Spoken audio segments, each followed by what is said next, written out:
Welcome guys, and today we are going to look at Gary Kasparov's game, 8th game, and the game was played between Kasparov and Tigran Petrosian.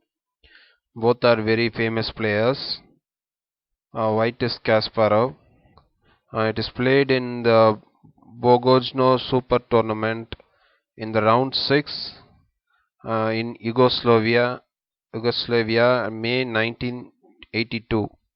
The opening is Bogo Indian defense, Nimzowich variation. Uh, D4, knight f6, c4, e6, knight f3, bishop b4 check, and bishop d2, queen e7. Petrosian adopts a different variation of the Bogo Indian than Yusupov used. The bishop is defended, and the queen sits on a comfortable square. G3, Kasparov responds with a kingside fianchetto formation. The game will not explode in fireworks but will rely on small positional factors. Bishop takes d2 check. This exchange is not the most common strategy for black, who usually castles or brings the knight out to c6.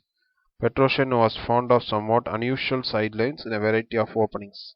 Queen takes d2, castles, bishop g2, d5. Black finally gets around to taking some central territory. Castles, d takes c4. The position is similar to that of Catalan opening, with dark square bishop gone from the board. The temporary sacrifice of the c-pawn is a typical strategy for white.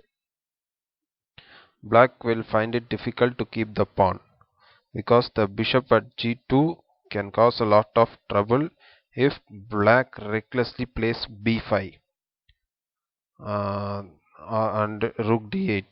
Rook d8 is considered the right play in this position. The rook lines up against the enemy queen, and white has to be careful to avoid trouble on d5. Black keeps the option of capturing at c4. If white pushes the pawn to c5, then black will arrange a counterattack by breaking in the center by advancing the pawn to e5.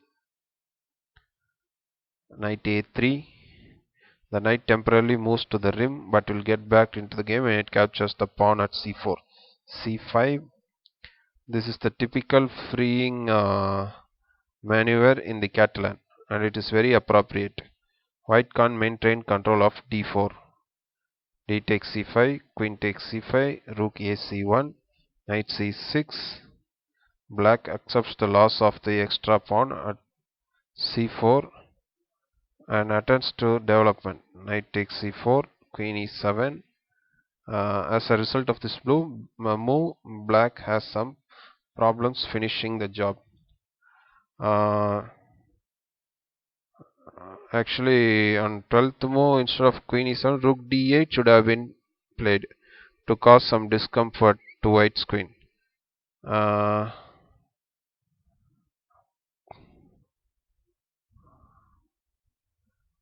Here, instead of queen e7, rook d8, and after rook d8, queen f4, queen e7, knight f e5, and knight d5, and knight takes c6. We take c6 is a little better for white, but it's difficult to take advantage of black's weak pawn structure.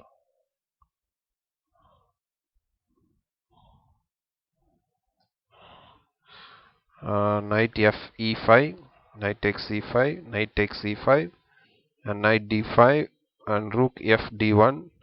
White has much better piece placement. Black's only useful piece is the knight at d5, but that is under attack and must retreat.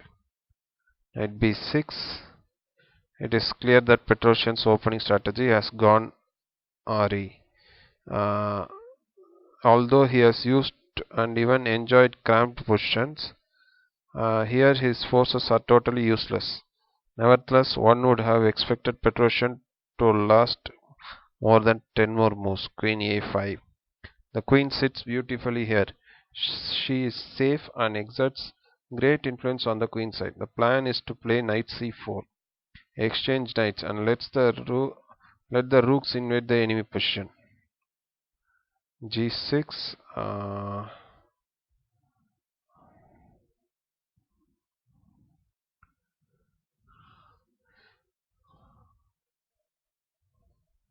g6, rook d3. I'm sorry, g6 and then rook d3. This is an example of a positional rook lift. The rook can now be doubled on either file, adding a great deal of flexibility to white's attack. Knight d5. The knight returns to d5, offering a pawn. Uh, if white is willing to give up the super bishop for the knight.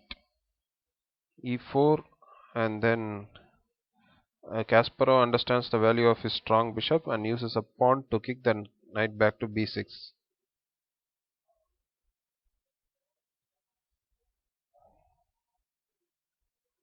And then knight b6. After knight b6, uh,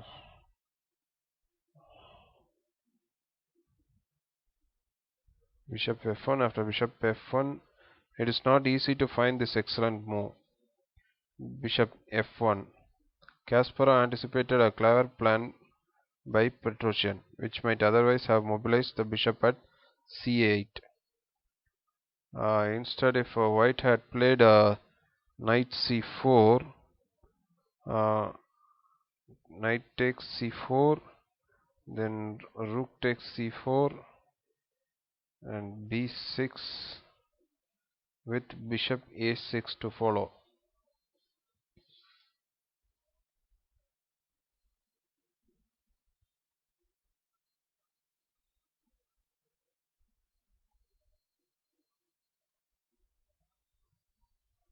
Then e5 comes, then rook d2.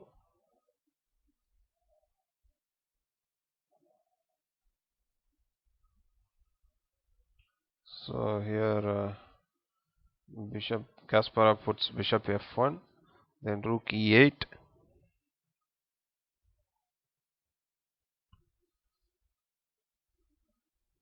Now the pawn at f7 is not secure. And if white can maneuver the knight to f6, the check will fork the king and the rook. Rook d1.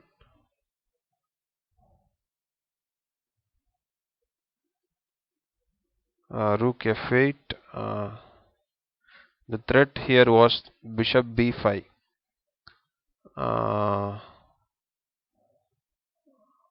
And in any case, the f1 can use some more defense. a3.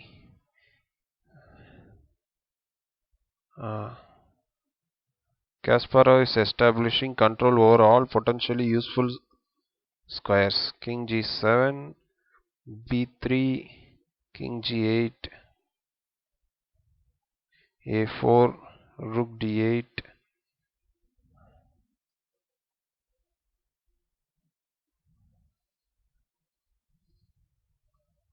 And then queen c5. Here Petrosian resigned. Kasparov considered this game the positional masterpiece of his career.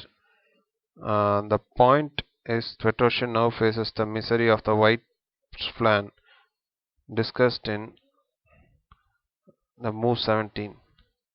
That is after queen takes c5, then there is rook takes d8, then after queen f8,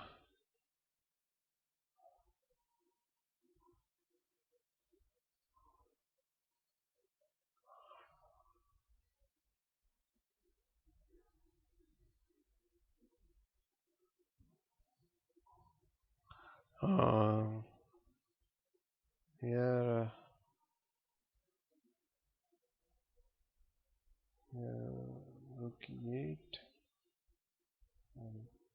5.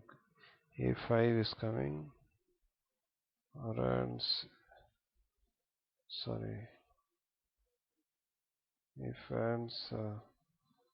now the queen goes here, then there is knight check. There is knight check is threatened, and this